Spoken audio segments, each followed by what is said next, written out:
예배에 관한 세 번째 말씀, 나의 삶을 살리는 예배라는 제목으로 함께 말씀을 나누겠습니다. 많은 사람들이 종교 중에서도 특히나 기독교를 싫어하는 이유 중에 하나는 무엇일까요? 그것은 종교는 절대자에게 인간의 삶을 착취당한다고 생각하기 때문에 그렇습니다.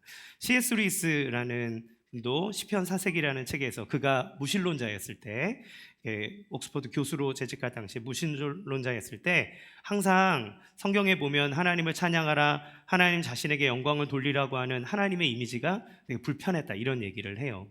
그렇죠. 사실 사람들도, 아니 좀 더 좁혀서 우리 기독교인들조차도 예배에 대한 그런 생각을 갖고 있지는 않나요? 우리가 하나님을 향해서 의무감, 그러니까 그 하나님이 그걸 원하니까 어쩔 수 없이 해야 되는, 그 하나님의 심기를 건드렸다가는 내 삶에 불이익을 당할 것 같으니 그를 좀 다루고 얼레기 위해서 나는 이 의무를 다해야 된다, 이런 생각이죠. 실제로 사람들은 예배나 종교 행위에 대해서 이런 인식을 가지고 있어요. 모든 종교에는 예배 행위가 있습니다. 모든 종교는 그래요. 그 모양이나 형태가 다를 수 있을지 몰라도 그가 섬기는 신에 대한 어떤 존중하는 마음, 그의 마음을 달래고자 하는 제사의식 같은 것들이 있어요. 그 모든 것들은 신을 향한 충성과 마음을 다하는 어떤 제의의 형태를 띠고 있습니다. 그런데 그 제의의 형태는, 어떤 종교적인 모든 것은 그 밑에 인간의 두려움이 깔려져 있어요. 인간의 두려움이 내재되어 있습니다. 덴마크에서 발견된 군대 스트롭 가마솥이라는 유물이 있어요. 기원전 1세기에서 2세기 정도 경에 만든 작품으로 알려져 있는데, 그 은잔에 보면 그 신들과 많은 용사들의 모양들이 새겨져 있습니다. 그런데 그 많은 신들이 이제 창과 나팔을 들면서 신 앞에 있고, 그 신은 큰 솥에다가 사람을, 꿈틀거리는 사람을 들어서 그 사람을 그 재물 기름통 안에 집어넣는 장면이 새겨져 있어요. 이게 무엇을 의미하나요? 신들이 그들에게 전쟁의 승리와 평안을 주기 위해서 인간의 희생을 제물로 요구하는 모습이 그 이제 그림 안에 있는 겁니다. 그 조각 안에. 거기에는 그러니까 사람들에게 있어서 신은 인간의 희생을 통해 나를 사랑하라, 인간의 너의 희생을 통해 나를 섬겨라, 그렇지 않으면 너희가 불이익을 받을 것이다 라고 하는 그런 이미지들을 가지고 있죠. 그래서 사람들은 그 두려움에서 벗어나기 위해, 재앙을 피하기 위해 종교 행위가 되는 어떤 예배적인 행위를 합니다. 부적을 쓰는 것도, 그 모든 것도 여러분 자기에게 오는 애군을 막고 어떤 일들에 대해서 길을 열기 위한 그런 주문으로서 쓰지 않나요? 그러니까 하급 종교가 됐든 고등 종교가 됐든 종교들 안에는 사람이 가지고 있는 기본적인 두려움이 내재되어 있는 거예요. 그 어떤 초월적인 존재나 우리가 삶에 살아가는 미지의 어떤 영향력 안에서 그 노여움에서 벗어나고, 그 강력한 존재가 자기에게 주는 어떤 복을 누려보고자 하는 인간의 욕망이 종교라고 하는 형태 안에는 들어가 있습니다. 그래서 사람이 종교성이 발휘되기 시작하면 그 종교를 위해서 모든 것을 다 내줄 수 있는 거예요. 여러분 간혹 이해 안 되는 일들 막 보지 않습니까? 어떻게 저렇게까지 할 수 있지? 그런데 사람의 종교성이라고 하는 건 그 두려움 안에 내재되어 있는 그 종교성이 폭발되어져 나올 때, 격발될 때, 그러면 사람이 이성적으로 할 수 없는 그런 인격적인 일들도 서슴없이 하게 되는 게, 그 인간의 욕망이라고 하는 것이 그 안에, 두려움이라고 하는 것이 그 안에 내재되어 있기 때문에 그렇죠. 여러분, 우리는 예배를 드립니다. 그러면 우리가 드리는 예배는 어떤 마음으로 예배를 드리시나요? 여러분 두려운 마음의 예배를 드립니까? 제가 어렸을 때 많이 들었던 얘기는 주일에 예배 한 번 빠질 때마다 천국에 가는 계단이 한 개씩 없어져서 나중에 올라갈 수가 없어 죽게 된다, 막 이런 얘기를 들어서 막 꼭 예배 나가야 돼, 예배 빠지면 안 돼, 막 이런 마음들을 가졌던 기억이 나요. 여러분, 그런데 우리가 드리는 예배는 의무나 저주를 피하기 위해 드리는 그 무언가가 아닙니다. 기독교의 상징은 무엇입니까? 아까 제가 말씀드렸던 군대 스트롭의 가마솥에 있었던 조각과 달리 기독교의 상징은 십자가입니다. 십자가가 주는 메시지는 무엇인가요? 사람이 하나님을 기쁘게 할 수도 없고 죄를 지은 인간은 하나님에게 올 수조차 없는데, 그 하나님이 그 사람을 사랑하고 그 사람에게 구원을 주기 위해서 하나님이 직접 이 땅에 내려왔다는 겁니다. 하나님이 사람이 자기의 죄값을 치러내면 살아날 길이 없으므로 그들의 죄값을 대신해서 십자가의 형벌을 대신 지셨고, 그분이 우리를 위해서 이 땅에 오사 하나님으로부터 얻을 수 있는 그 모든 은혜와 하나님의 복과 하나님의 축복들을 주기 위해 예수가 오셨다. 우리의 죄의 저주를 구원하기 위해 십자가에 매달아 죽으셨다. 그가 부활하셨다라고 하는 메시지가 십자가에 달려 있는 거예요. 따라서 우리가 예배한다라고 하는 것은 공포나 우리가 어떤 저주를 받는 것으로부터 벗어나기 위한 주술적 행위가 아니라 이미 우리를 구원하시고 우리를 사랑하시는 그 하나님의 사랑과 은혜에 대한 반응으로서 나타나는 태도가 예배인 것입니다. 그 안에는 두려움이 아니라 감사가 있는 것이고, 그 안에는 소망이 있는 것이고, 그럼에도 불구하고 나를 받아주시는 그 하나님의 품 안으로 안겨지는 거죠. 따라서 조금 더 어려운 말로 얘기를 하면 예배라고 하는 것은 언약의 갱신이라는 표현을 써요. 왜요? 원래 하나님이 사람을 창조하셨는데 사람이 하나님을 밀어내고 하나님을 그 인생에서 제거했으므로 피조물인 그 사람이 하나님으로부터 떠나 죄에 빠지게 되고, 하나님 없는 인생은 생명 주신 생명의 근원으로부터 떨어졌기 때문에 죄의 결과인 사망에 이르게 되는 그런 절망에 빠지게 됐기 때문입니다. 그런데 하나님이 우리를 구원하여 우리를 자녀 삼아 주셨으므로 예배 시간마다 하나님 우리에게 주시는 것은 너 나한테 잘해야 복받아가 아니라 내가 너를 사랑한다, 내가 너를 구하기 원한다, 내가 너에게 은혜 주기 원한다, 내가 너를 풍성하게 하기 원한다라고 하는 하나님의 마음, 그 하나님의 사랑에 대한 것들을 갱신하고 다시 새롭게 알게 되는 시간이에요. 하나님의 통치와 보호 아래 있다는 존재라고 하는 것을 확신하는 시간이 됩니다. 왜 이런 시간들이 우리에게 필요할까요? 그것은 우리가 살아가는 삶에서 우리는 죄에 넘어지고 죄와 밀접한 관계 속에서 살아갈 수밖에 없기 때문에 그렇습니다.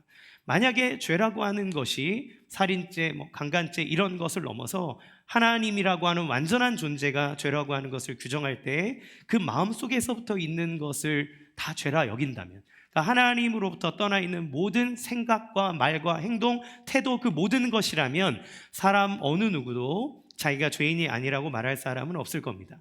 우리나라 불교계의 가장 유명한 스님 중에 한 분이었던 성철 스님이라는 분도, 그분이 자기의 삶을 계속 성찰하고 그 돌을 닦고 고행을 하고 자기를 들여다보면 들여다볼수록 뭐를 깨달았냐면 죄인이라는 걸 깨달은 거예요. 그분의 삶의 최고봉에 이르렀던 건 내가 죄인이다라는 것을 철저하게 깨달았습니다. 왜냐하면 행동은 안 할 수 있는데 마음으로부터 올라오는 그 잘못된 생각들은 아무리 누르고 눌러도 계속 튀어나오기 마련이죠. 그런데 모든 그 고등 종교로 갈수록 사람의 그 중심을 바라보게 되는데, 그러면 모든 사람의 이성과 모든 사람의 생각 안에서도 사람의 죄는 단지 행위가 아니라 그 마음에서부터 시작된다는 것을 알 수 있죠. 그러면 모든 사람은, 우리는 사실 겉으로는 그것을 하지 않았지만 환경이 안 되기 때문에 못한 것일 수도 있고, 아직 그것을 격발할 만한 어떤 문제가 일어나지 않은 걸 수도 있습니다. 사람은 모두 다 죄를 내재하고 있죠. 그러기에 하나님 앞에 예배하는 자리에 나올 때마다 우리의 삶과 우리의 영혼의 병듦을 알게 되고, 회개하는 자에게, 자복하는 자에게 용서를 베푸시는 하나님의 은혜의 그를 깨닫고 알게 됨으로써 하나님의 약속을 받아들일 수 있게 되는 겁니다. 따라서 우리가 드리는 예배라고 하는 것은 어떤 우리의 두려움을 쫓아내기 위한 종교적 행사가 아니라 하나님과의 인격적인 관계 속에서 그 하나님이 우리의 영혼을 살리시는, 우리의 삶을 살리시는 은혜의 길로 들어가는 시간이라고 할 수 있어요. 그러기에 이 예배를 우리가 어떻게 드리느냐는 우리의 인생의 성공과 실패를 좌우할 수 있는 아주 중요한 분기점이 됩니다. 그래서 오늘은 이 가인과 아벨이라고 하는 이 두 사람을 통해 무엇이 올바른 예배인가, 무엇이 하나님 앞에 받아지지 않는 예배인가, 그리고 예배는 우리에게 어떤 영향을 끼치는가를 함께 알아보기를 원합니다. 자, 그러면 먼저 하나님 앞에 나아가는 올바른 예배는 무엇일까요? 우리 창세기 4장 4절에서 5절 하반절 상반절 같이 함께 읽어보겠습니다. 시작. 여호와께서 아벨과 그의 제물은 받으셨으나 가인과 그의 제물은 받지 아니하신지라. 아멘. 오늘 본문에서 가인과 아벨이 하나님 앞에 제사, 그러니까 예배를 드리는 모습이 나옵니다.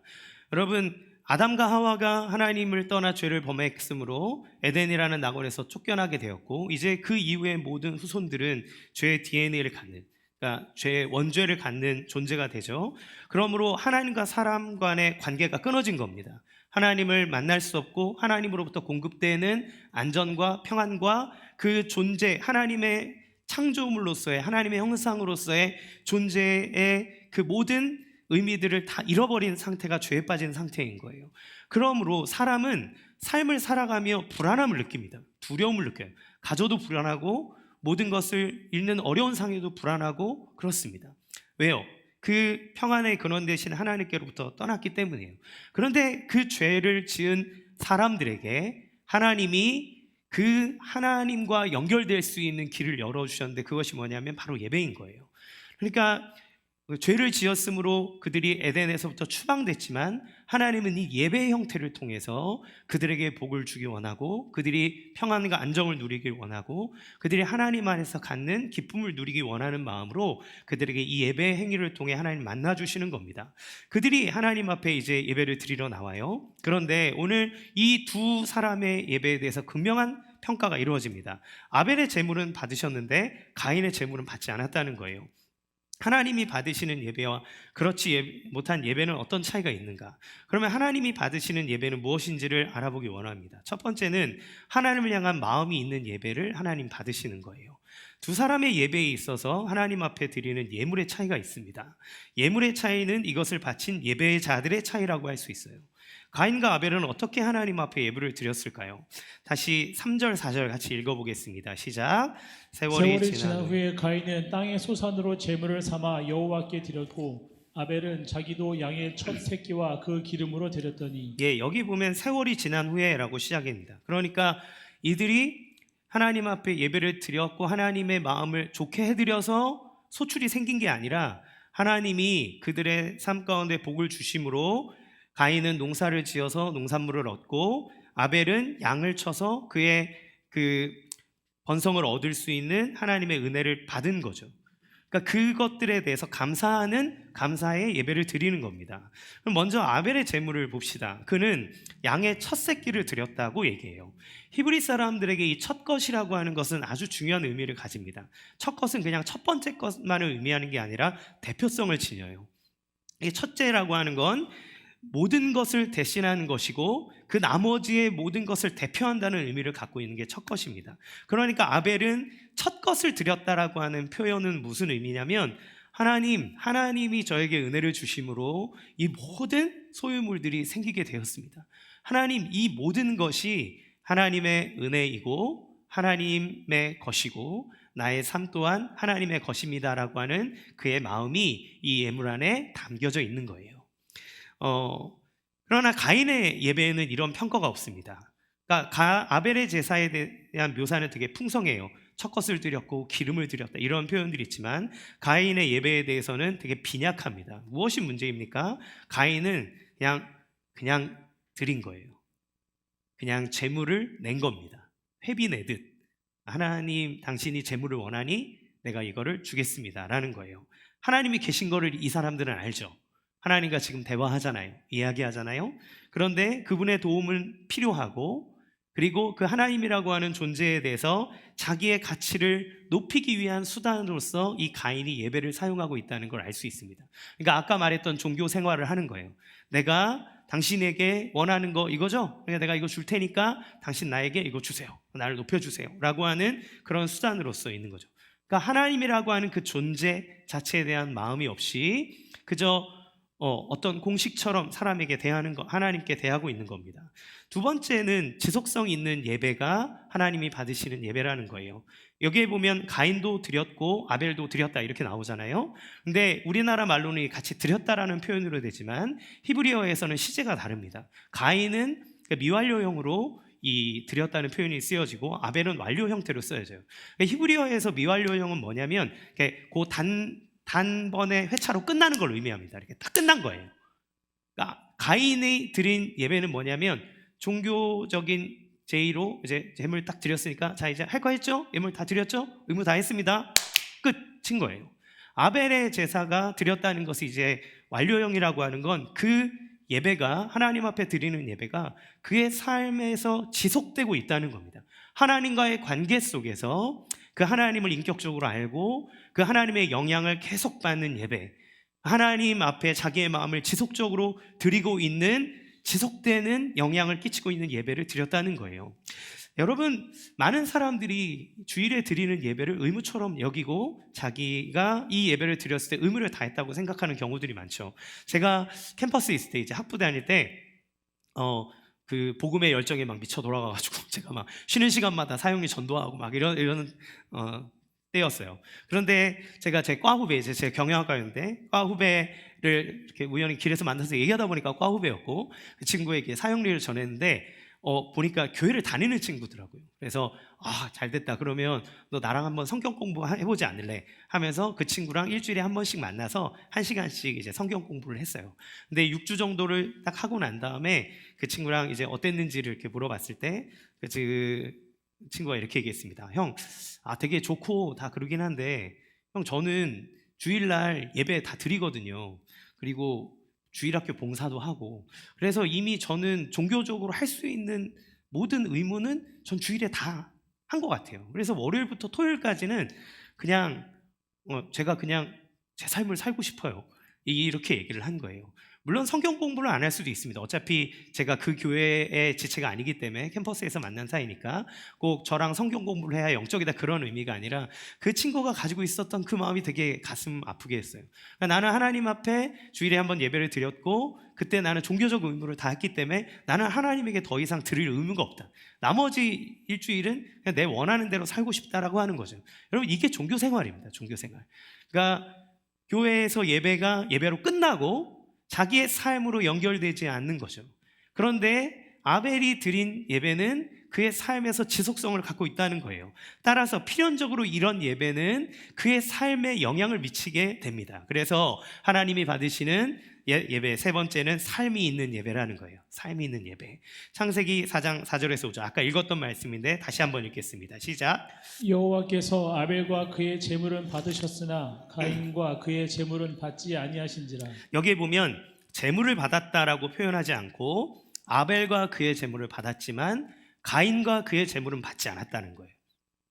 하나님이 우리가 가져오면 돈 많이 가져왔네, 좋아, 너 나한테 이런 걸 선물해, 이런 걸 가져오고 이런 분이 아니라는 거예요. 하나님이 보는 거는 그 재물을 보는 게 아니라 그 예물을 통해서 그 사람을 보는 겁니다. 그 사람을 받으시는 거예요. 그러니까 재물을 받으셨다는 것은 그 사람, 즉 그 사람의 삶 자체가 받아들여졌다는 걸 의미하고, 가인은 그의 삶이 받아들여지지 않은 거고 아벨은 그의 삶이 받아들여졌다는 것을 의미하는 거예요. 그러면 왜 가인은 하나님 앞에 제물을 드리고 종교적 의무를 행하고 있는데도 불구하고 하나님이 그 가인의 제물을 받지 않으시는가? 가인은 받지 않으시는가? 예전에 주일학교 때 하나님이 피의 제사를 원하고 육식을 좋아하시기 때문에 곡식을 드린 가인은 맞지 않는다, 이런 얘기를 했는데 그렇지 않습니다. 하나님은 그 제물에 편식하시는 분이라 그런 게 아니에요. 그런 게 아니죠. 구약의 제사에는 곡식으로 드리는 제사도 있어요. 그게 문제가 아닙니다. 그 사람이 문제인 거예요. 창세기 4장 7절 같이 읽어보겠습니다. 시작. 내가 선을 행하면 어찌 낯을 들지 못하겠느냐? 선을 행하지 아니하면 죄가 문에 엎드려 있느니라.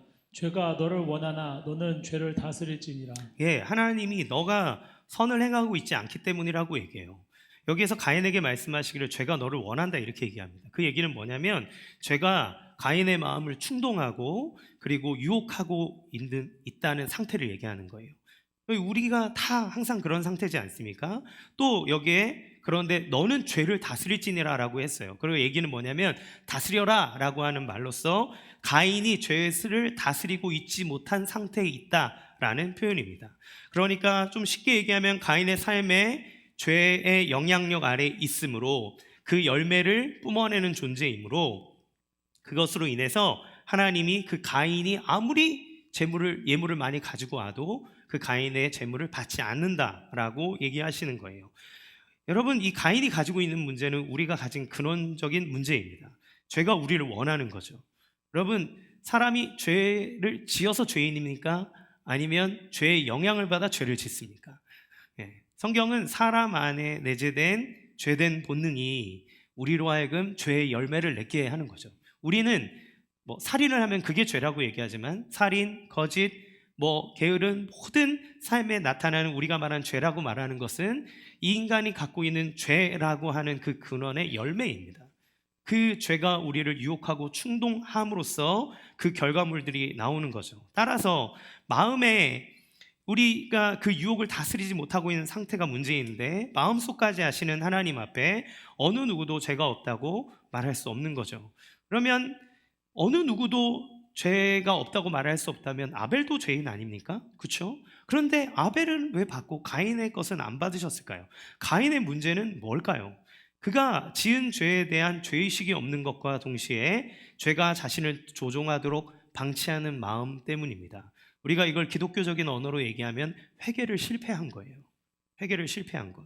우리는 회개라고 하는 말을 어떻게 생각합니까? 죄를 고백하는 정도로 여겨요. 그런데 인간이 죄를 갖고 있다는 것을 알 수 있는, 인간이 참 간사한 것, 또 죄가 가진 무서움이 뭐냐면 죄를 가진 사람일수록 그 순간을 모면하려고 합니다. 그 순간을 모면하기 위해, 그러니까 죄의 자리로 다시 가기 위해 죄를 고백하는 형태를 띈다는 거예요. 그래서 되게 우스갯소리로 죄를 또 짓기 위해서 회개한다는 표현이 있습니다. 죄를 또 지으려고 회개하는 거죠. 죄가 잘못되었다는 것을 알고 죄를 고백했다면 그런 삶으로 돌아가지 않기 위해서 애써야 하는 것. 우리가 하나님을 믿어 구원을 얻은 백성이 되고 죄를 씻음을 받고 의인이 됐다는 건 죄를 안 짓는다는 의미가 아닙니다. 우리는 연약한 부분이기 때문에 하나님 나라에 가서 완전한 하나님의 변화와 영화에 이르기 전에는 우리는 죄의 유혹을 받아요. 그러나 죄를 넘어지는 것과 죄를 즐기는 것은 다른 문제입니다. 그건 다른 거죠.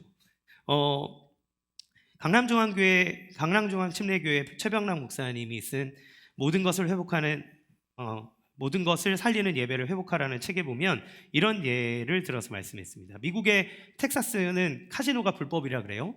그런데 그 옆에 있는 오클라호마나 이런 데는 이 카지노가 합법이라고 합니다.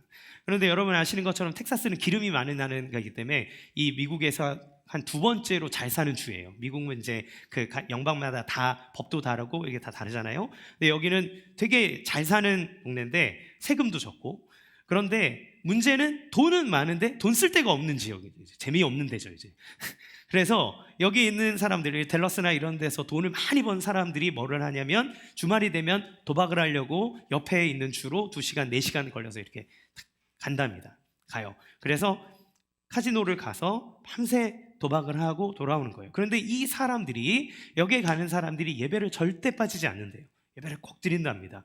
왜? 예배를 나오는 2가지 이유가 있는데, 첫 번째는 지난주 한 주간 도박하면서 살았던 죄를 회개하기 원하는 것이고, 두 번째 예배를 마치고 깨끗하게 한 다음에 빨리 도박하러 가려는 거죠. 예, 이게 무슨 의미입니까? 회개하고 홀가분한 마음으로 이제 다 씻었으니 다시 그 자리로 가는 거예요. 여러분, 성경은 이걸 회개라고 얘기하지 않습니다. 예배를 통해서 양심의 가책을 덜어내는 작업을 하고 그 다음에 삶에서 똑같이 사는 걸 회개라고 말할 수 없는 거죠. 여러분, 하나님 바보입니까? 아니잖아요. 여러분, 크리스찬들이 왜 욕먹나요? 교회 다니는 사람 왜 입만 살았다 얘기하나요? 여러분, 회개를 이런 쓰레기로 만들어버렸어요. 회개는 하나님 앞에 이것이 죄입니다라고 고백하는 것이고, 하나님의 은혜 안에서 내가 용서함을 받았으니 나는 이 죄를 미워합니다는 고백이 들어가는 거예요. 여러분, 수많은 정치인들이 나 교회 다녀요 막 이러면서도 교회에서는 유명한 집사로 신실한 장로로 있다가 정치판으로 들어가면 또 똑같이 자기의 정권과 자기 이득을 위해서 국민을 생각하지 않고 하는 모습들을 보면, 그리고 다시 와서 주님 저는 죄인입니다 그러면 그 회개가 무슨 의미가 있겠습니까? 우리가 삶을 살아가면서 회개하는 삶은 우리가 죄를 안 지을 수 없으나 회개한다는 것은 하나님 앞에 그것을 인정하는 거예요. 우리가 연약하기에 예배에 실패할 수도 있고 삶에 죄가 들어올 수도 있습니다. 때로는 넘어지는 때도 있어요. 그러나 회개를 실패해서는 안 됩니다. 그것을 싫어하고 이 죄를 해결하기 위해 하나님은 당신의 아들인 예수를 이 땅에 보내어 우리의 죄를 해결하기 위해 죽기까지 하기 위한 그 대가 지불을 했다는 것을 알면 바울은 어떻게 다시 그 자리로 갈 수 있느냐? 우리 그럴 수 없다라고 선언하죠. 그러면 아벨의 예배를 받으신 이유는 무엇입니까? 그가 자신의 삶을 하나님 앞에 드렸기 때문이에요. 죄가 없는 자라는 이야기가 아닙니다. 모든 사람은 죄인이지만 그가 자기의 삶의 연약함과 잘못됨을 아는 사람이고 하나님 앞에 통회하는 심령을 가지고 하나님, 이 모든 것이 하나님의 은혜고 나는 하나님에게 속한 사람입니다 라고 하는 하나님의 은혜를 붙잡는 믿음으로 나아갔다는 거예요. 그 자기의 부족함, 하나님 앞에 전심으로 자기의 삶을 내어드리는 삶, 그 잘못된 것은 잘못된 대로 내어드리고 하나님께 받은 은혜들은 감사함으로 높여드리는 그의 예배를 하나님은 그것이 진짜 마음의 예배라 여기고 그와 그의 예물을 받으시는 겁니다. 사랑하는 성도 여러분, 혹시 여러분들은 가인은 자기의 재물이 자기의 죄를 가려줄 거라 생각했어요. 내가 이만큼 많이 드리면 하나님 눈 감아주겠지? 내가 이만큼 하면 하나님 저번에 잘못한 건 괜찮은 거 아니야? 라고 생각하는 경우들이 많죠. 우리도 예배의 자리에 나오면서 우리가 드리는 헌금, 나 이번에 11조 겁나 많이 했는데 이번에 감사 헌금도 좀 드리고 이거 다 해서 딱 드리면 하나님 다 알아서 복 주시고 용서해 주실 거야 라고 하는 이런 안일한 마음으로 혹시 나오지는 않으셨나요? 하나님 단언하며 말씀하시는데 너와 너의 예물을 받지 않는다 이렇게 얘기하세요. 하나님은 누구의 예물을 받으십니까? 그와 그 사람을 받으십니다. 우리의 마음의 중심이 하나님을 사랑하고 하나님께로부터 받은 은혜를 기억하고 그 은혜에 대해 반응하고자 하는 마음들. 그래서 때로는 실수하고 넘어지고, 그렇죠? 우리 안에 미움도 막 일어날 수도 있고 화가 나면 화도 낼 수 있고 그렇잖아요. 그러나 그것을 즐겨하지 않고 그것을 다시 한번 회개하며 더 성숙의 자리로 나아가는 그 연약하고 통회하는 심령의 마음, 하나님이 주신 은혜에 감사하는 마음으로 나가는 자가 하나님 앞에 받아들여지는 참된 예배자가 될 수 있고 그가 드리는 예배가 진정한 예배가 될 수 있다는 것을 기억하시면 좋겠습니다. 자, 그러면 그 예배에 대한 결과는 무엇일까요? 가인의 예배의 결과는 무엇인지 보겠습니다. 첫 번째, 온전한 예배를 드리지 못하는 사람은 결국 죄의 노예가 될 수밖에 없다는 거예요. 창세기 4장 5절 6절 다시 읽겠습니다. 시작. 가인과 그의 재물은 받지 아니한지라 가인이 몹시 분하여 안색이 변하니 여호와께서 가인에게 이르시되 내가 분하여 함은 어찌 됨이며 안색이 변함은 어찌 됨이냐. 하나님 앞에 예배를 드렸으나 예배에 실패한 가인은 죄의 노예가 되어 있습니다. 예배를 드렸잖아요. 재물을 드렸잖아요. 그렇죠? 그러니까 예배가 끝난 거예요. 예배가 끝나고 난 다음에 여러분 어떤 마음의 상태를 원합니까? 하나님 주시는 은혜 안에 평강과 나를 깨끗하게 하시는 그리스도의 은혜 가운데서 그래 오늘 하루 그리고 내 한 주간 삶 동안 하나님의 뜻대로 살아보고 싶어. 내가 사랑하면서 나에게 주신 일들에 대해 최선을 다하며 살아가고 싶어 라고 하는 그런 소망과 기대의 마음들이 일어나지 않습니까? 근데 예배가 실패되잖아요. 그러면 그 마음에 죄가 스물스물 올라옵니다. 죄의 노예가 돼요. 그 결과 예배를 드렸음에도 불구하고 하나님이 그의 잘못을 지적하셨을 때 그의 내면이 망가집니다. 그리고 자기는 안 받아들여졌는데 자기 동생의 예배가 하나님 앞에 받아들여진 걸 보고 그걸 보고 나는 어떻게 하면 예배가 드려질까라고 고민하는 것이 아니라 그 동생을 향한 질투심이 생겼고 하나님을 향해 분이 생겼고 그래서 얼굴이 불그락불그락해져 얼굴색이 변합니다. 그리고 감히 얼굴을 들지 못하여 이렇게 씩씩거리고 있는 거죠. 그 삶에서 나타나는 죄된 인간이 가지는 수치심, 좌절감, 분노, 그러니까 감추고 있었는데 이제까지 종교적 행위와 자기가 살아온 삶의 소출, 나 이만큼 소출했어, 이렇게 예배도 드리는 사람이야 라고 하면서 자기를 감춰왔는데 그것이 드러나게 됐을 때 찾아오는 수치심, 좌절감, 분노, 이것들이 표출되게 되는 거죠. 내면에 더러운 것이 있다 보니 마음에 마귀가 꼬이기 시작합니다. 하나님의 질문은 너가 이것이 잘못됐으니 회개해라, 다시 나에게 돌아오라고 하는 하나님의 메시지이지만 가인은 그것이 자기의 자존감을 뭉개버리는 것이고 자기 자신을 망치는 것이라고 생각하기에 하나님을 향해 눈을 두지 않고 땅을 내리깔아 봅니다. 더 깊은 악한 내면으로 마귀의 시선을 따라 자꾸 내려가는 거예요. 여러분, 예배 올 때마다 우리가 눈을 들어 우리의 마음을 하나님께로 향하게 하는 이유가 무엇입니까? 그 하나님의 광명한 빛과 하나님의 거룩함, 하나님의 은혜, 하나님의 의로움, 하나님의 사랑, 그것 안에서 그 모든 은혜의 영향을 우리가 받게 되는 거죠. 근데 우리의 마음과 우리의 생각 땅으로 시선을 향할 때 하나님을 보지 못하는 그 마음은 죄를 향해 달려가게 됩니다. 어떻게 됩니까? 그는 예배를 드리고 난 이후에 동생을 몰래 불러 동생을 죽이는 인류 최초의 살인자가 되었고, 그리고 그 이후에는 그는 저주 속에서 사람을 두려워하며 방황하는 삶을 살아가게 됩니다. 여러분, 참 재미있는 게 가인이라는 이름의 뜻이 무엇인 줄 아십니까? 가인은 소유, 얻었다는 뜻이에요. 소유한 자라는 뜻입니다. 그런데 그는 평생 땅을 바라보며 소유를 바란 사람이었어요. 하지만 죄가 그에게 들어와 죄가 그를 장악하고 죄의 열매를 뿜어내는 사람이 됐을 때 그는 땅을 소유하는 존재가 아니라 땅을 유리하는 존재로 살아가게 됩니다. 하나님이 사람을 창조하셨을 때 사람에게 뭐라고 명하나요? 생육하고 번성하라, 땅에 충만하라, 그리고 다스려라 라고 얘기합니다. 하나님이 사람을 창조할 때 사람은 다스리는 존재로 창조하셨어요. 하나님이 사람을 존귀하게 만드셨습니다. 모든 사람에게는 하나님의 형상이 있기에 하나님의 뜻대로 살아가는 자는 그 삶을 다스리고 하나님께서 주시는 그 충만함을 누릴 수 있어요. 그런데 하나님을 떠나면 어떻게 됩니까? 하나님의 영광이 그에게 사라짐으로 피조물들의 다스림을 받습니다. 하나님을 떠나 죄의 길로 간 사람은 하나님이 창조하신 피조물을 다스리는 존재가 아니라 피조물에 의해 이끌리는 존재가 되는 거예요. 여러분, 우리가 예배에 실패한다는 것은 진정한 예배의 대상을 찾지 못했다는 얘기입니다. 그러면 예배의 대상을 찾지 못하면 어떻게 될까요? 사람은 자기가 예배할 대상을 찾습니다. 그걸 우리는 일컬어서 우상이라고 표현해요.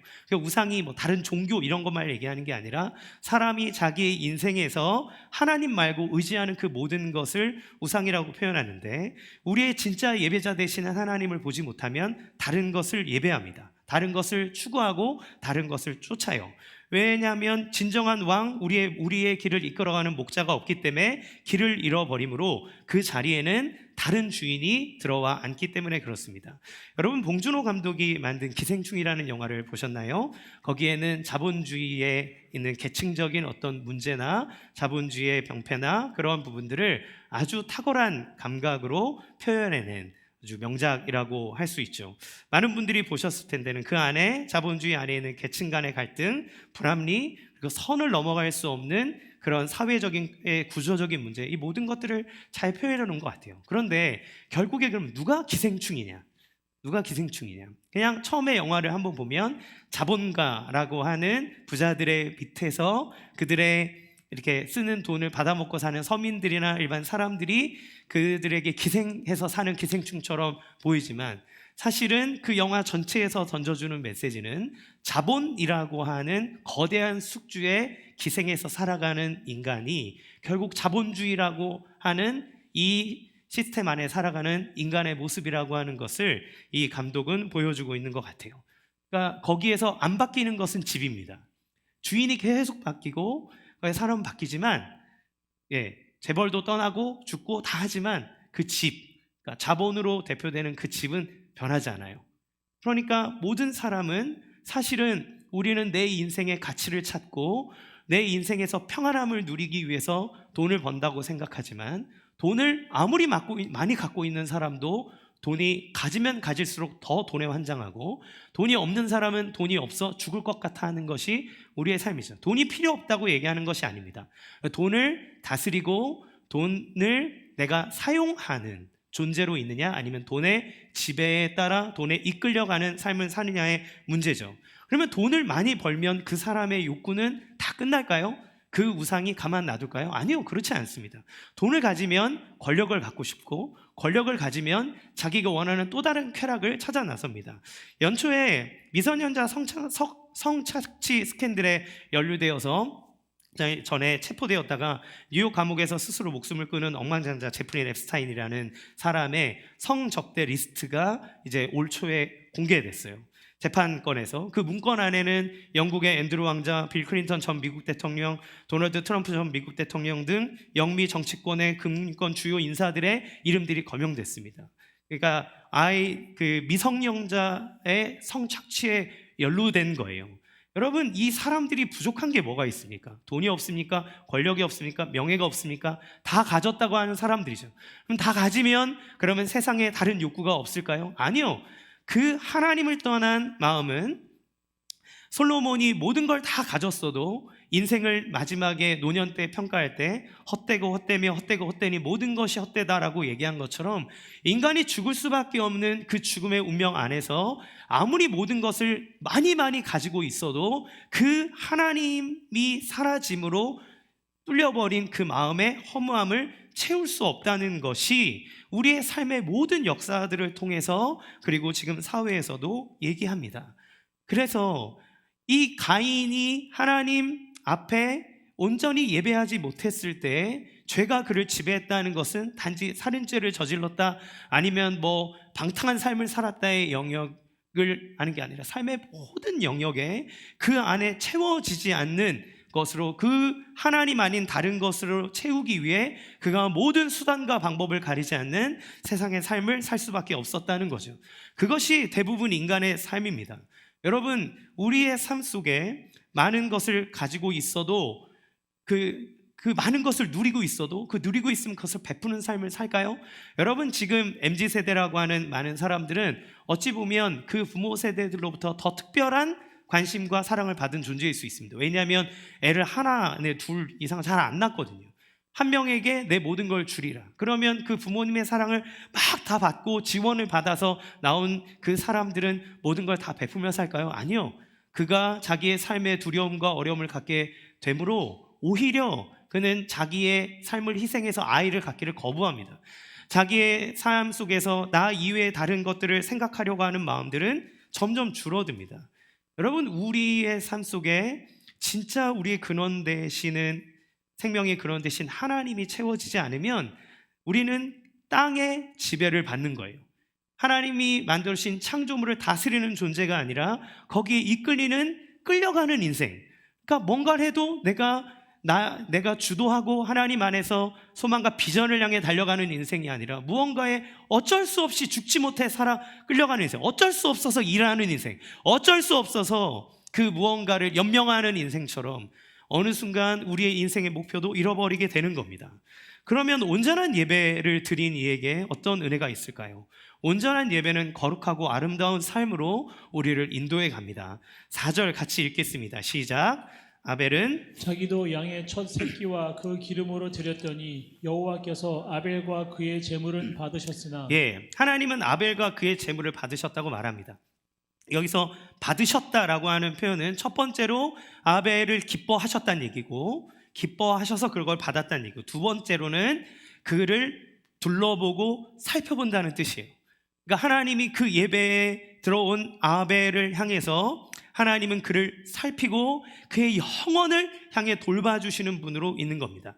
여러분, 그럼 아벨의 이름의 뜻은 무엇인지 아십니까? 아벨의 이름의 뜻은 허무입니다. nothing이에요. nothing. 아무것도 아니다. 아마도 아담과 하와가 가인을 가지고 내가 득남했다, 얻었다 이렇게 막 소망을 갖고 봤는데 가인이 하는 짓을 보니까 영 이거 인생이 아니다 싶어서 둘째는 이런 이름을 졌는지도 모르겠습니다. 인생이 바로 아벨이에요. 그러니까 아벨이라는 존재가 인생이 아무리 열심히 살아도 아무것도 가져갈 수 없는 인생, 한 줌의 흙으로 끝나는 인생, 인생의 허무함과 덧없음을 나타내는 그 이름이 아벨이라고 하는 이름입니다. 그런데 허무라고 하는 이름을 가진 그 아벨이 하나님의 은혜 안에 들어왔을 때 그의 이름은 더 이상 허무한 삶이 아니게 되는 거예요. 그는 하나님에게 어떻게 평가를 받습니까? 그는 의로운 사람이라고 평가를 받습니다. 지금 우리는 누구의 예배를 본받기 위해서 이 말씀을 봅니까? 하나님은 아벨의 이름을 예배의 가장 기본되고 모범되는 표본으로 세우사 그의 예배가 최고의 샘플이 되도록 지금까지 남도록 하셨고, 히브리서 기자는 그가 비록 죽었지만 그는 믿음으로써 지금도 말하고 있다고 얘기합니다. 무슨 얘기인가요?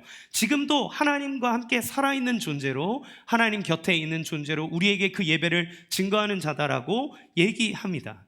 여러분, 그러면 그 아벨은 어떻게 예배를 드렸기에 그 하나님께로부터 오는 생명과 은혜를 하나님의 보살핌을 받을 수 있나요? 히브리서 11장 4절 같이 읽겠습니다. 시작. 믿음으로 아벨은 가인보다 더 나은 제사를 하나님께 드림으로 의로운 자라 하시는 증거를 얻었으니 하나님이 그 예물에 대하여 증언하심이라. 그가 죽었으나 그 믿음으로써 지금도 말하느니라. 예, 아벨이 가인보다 더 나은 제사를 드린 이유가 무엇입니까? 그것은 그가 잘났기 때문도 아니고 그가 대단한 업적을 낸 것도 아닙니다. 그것은 믿음으로 드렸기 때문이다라고 얘기해요. 그러면 아벨은 무엇을 믿고 예배를 드렸을까요? 예수님은 아벨에 대해서 이렇게 평가하십니다. 누가복음 11장 50절에서 51절 시작. 창세 이후로 흘린 모든 선지자의 피를 이 세대가 감당하되 곧 아벨의 피로부터 제단과 성전 사이에서 죽임을 당한 사가랴의 피까지 하리라. 내가 너희에게 이르노니 과연 이 세대가 담당하리라. 하나님 예수님께서 죄 많은 세상들에게 구원을 받지 못하는 그들에게 하나님이 반드시 너희의 삶과 행한 그 악행들에 대해서 그것을 갚을 날이 있다라고 얘기하며 선지자들의 흘린 피를 얘기합니다. 근데 선지자들에게 흘린 피를 얘기할 때 제일 먼저 나오는 사람이 누구예요? 아벨입니다. 아벨은 최초의 선지자인 거예요. 하나님 예수님이 아벨을 선지자라고 명하십니다. 그러면 선지자는 뭐 하는 사람입니까? 무엇을 증거하는 사람입니까? 로마서 3장 21절에서 22절 시작. 이제는 율법에 하나님의 한 의가 나타났으니 율법과 선지자들에게 증거를 받은 것이라. 곧 예수 그리스도를 믿음으로 말미암아 모든 믿는 자에게 미치는 하나님의 의인이 차별이 없느니라. 예, 율법과 선지자들이 증거하는 것은 무엇이냐면 율법으로 행위로 구원을 받을 수 없다. 그러면 무엇으로 구원을 받을 수 있느냐? 하나님의 의가 나타나 그 의를 통해서 우리가 구원을 받을 수 있는데 그는 바로 예수 그리스도라고 하는 걸 얘기하는 거예요. 그러면 선지자는 무엇을 얘기하는 존재들입니까? 하나님의 계시를 받아 죄인들의 죄를 지적하고 그 죄를 해결받기 위해 너에게 구원자가 필요하다. 하나님이 구원자를 너에게 예비하셨는데 그 구원자가 바로 다른 이름이 아닌 예수 그리스도라고 하는 것을 선포하는 이들이 선지자죠. 그러면 아벨이 예수님 앞에 선지자라고 표현되었다는 것은 무엇입니까? 아벨은 무엇을 믿고 예배를 드린 건가요? 자기의 행위와 삶이 아니라 나를 구원하기 위해서 이 땅에 오신 수천 년 후에 올 그 메시아를 바라보고 하나님을 통해서 그를 알았고 그를 믿는 믿음으로 하나님 앞에 예배를 드린 거예요. 아벨도 죄인 아닙니까?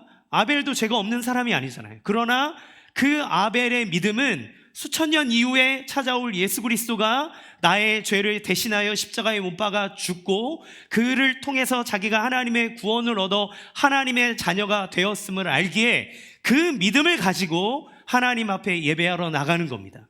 그러니까 가인의 예배는 자기가 하나님 앞에 제물을 드려 자기의 존재를 인정받고 내가 이만큼 너에게 했으니 너는 나에게 이것을 줘야 되지 않느냐는 등가 교환의 종교 행위를 했다면 아벨은 내가 하나님 앞에 나갈 어떤 이유도 없고 내가 드리는 예물이 하나님을 기쁘시게 할 수도 없으나 그러나 주님 나를 구원하기 위해 당신이 구원자를 보내시는 그를 내가 믿는 믿음으로 나아갑니다.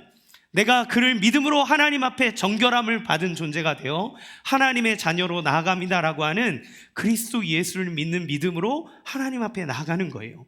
여러분 이 사실이 왜 중요합니까? 아벨은 이것을 어떻게 알았을까요? 우리는 믿음을 뭐라고 생각합니까? 믿음을 마음의 의지, 자기의 의지라고 생각합니다. 그런데 여러분 믿음은 자기에게서 나오는 게 아니에요. 믿음은 외부로부터 오는 겁니다. 왜요? 외부의 대상이 믿을 만하지 않으면, 신뢰할 만하지 않으면 우리는 믿음을 가질 수 없기 때문에 그렇습니다. 여러분 기름 줄줄 새고 있는 비행기를 보고 막 엔진도 고장나 있고 기름 새고 막 거기 있는데 여러분의 마음에 믿음만 막 가지시면 안전하게 도착할 수 있습니다. 그러면 맞나요?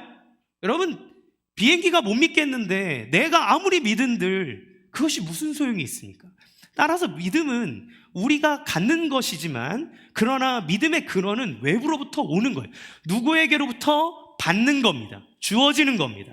그러면 아벨은 어떻게 예수님을 믿었느냐? 어떻게 하나님을 믿었느냐? 그가 하나님과의 예배 속에 하나님과의 친밀한 관계 속에서 하나님의 계시를 받고 하나님의 뜻을 알고 하나님의 마음을 알므로써 그는 하나님이 믿을 만한 대상이라고 하는 것, 자기 인생을 맡겨도 될 만한 존재라고 하는 그 믿음의 선물을 하나님께로부터 받는 거예요.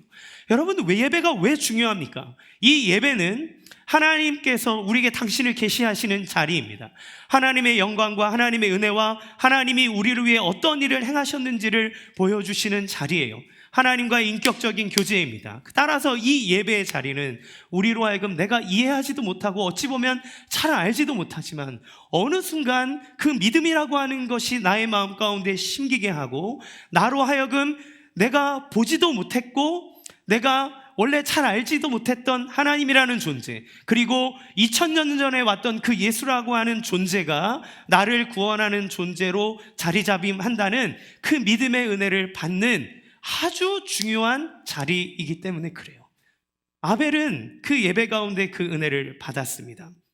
아벨은 하나님과의 관계 속에서 하나님의 구원하심과 자기가 씻을 수 없는, 자기가 스스로 해결할 수 없는 죄를 대신 대가를 지불하사 우리를 깨끗이 씻어주시는 예수님의 은혜를 안 거예요. 그래서 그 예수님을 알게 되고 하나님이 주시는 구원자를 알게 되었을 때 아벨의 인생은 더 이상 허무의 인생이 아니라 그리스도 예수 안에서 가치 있는 인생이 되는 겁니다. 나를 위해서 어떤 일을 하신지를 알기 때문에 그 예수의 삶이 나에게 들어와 나의 삶의 가치가 되고 나는 하나님 안에서 존귀한 자가 되는 겁니다. 그렇게 하나님의 마음과 하나님의 은혜를 받는, 예수 그리스도의 인격과 그의 피와 그의 우리를 구원하시는 은혜를 받는 사람의 삶은 어떻게 됩니까? 그 사람은 이 예배당의 문을 열고 나아갈 때 아무것도 세상에 바뀌는 것이 없다 할지라도, 여러분 예배 은혜 받으면 갑자기 주가가 올라갑니까? 예배 막 드리고 나면 사고 났던 차가 막 갑자기 막 다 펴지고 그렇습니까? 아니에요. 아픈데도 아프고요. 여러분의 삶의 고난과 또 문제는 그대로 있을지 모릅니다. 그러나 그 모든 삶 속에서 하나님과의 예배 속에 내가 어떤 존재인지, 하나님이 우리를 위해 어떤 일을 행하셨는지를 아는 사람은 이 예배당 밖을 나가도 이 세상조차도 하나님의 세상인 것을 알아요. 하나님이 이미 통치하고 계시고 하나님의 계획대로 하나님이 일을 이끌어 가시는 것을 알기에 그 땅을 허무하다 생각하지 않습니다. 그곳에 소망이 없다고 얘기하지 않습니다. 오히려 그럼에도 불구하고 이 땅에 소망이 있고 내가 일하는 일터에 하나님의 은혜와 역사가 있고 내가 한번 공부하는 이 공부를 통해 하나님의 뜻이 이루어질 수 있고 내가 만나서 내가 때로는 욕을 먹고 잘 못하는 일이 있다 할지라도 내가 만나 사랑하는 삶을 통해서 그 사람들에게 그리스도의 은혜와 생명이 흘러갈 수 있다는 확신과 소망을 가지고 살아가요. 그래서 믿는 사람은 삶을 살아냅니다. 아무리 힘들고 어려움 속에서도 예배가 회복되는 사람은 그 삶을 살아낼 수 있습니다. 왜냐하면 하나님이 나의 삶을 위해 어떻게 역사하셨는지를 알기 때문에 그래요.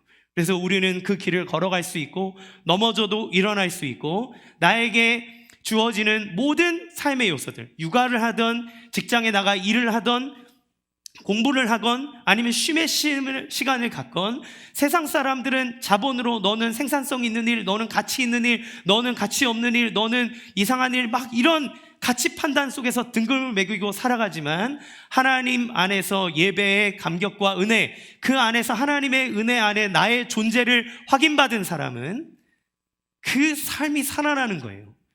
육아를 하느라 하루 종일 집안에 처박혀 있어도 이 생명을 주신 하나님의 은혜가 감사하고 이 자리가 소중하다고 하는 것을 깨닫게 됩니다. 내가 회사에 가서 어떤 막 반복되는 일을 계속하고 있어도 저는 내가 이거 언제까지 그게 아니라 나의 이 시간들을 통해 하나님의 뜻이 이루어지고 있다는 소망을 갖게 됩니다. 하찮은 일에도 하나님을 생각하고 비전을 갖습니다.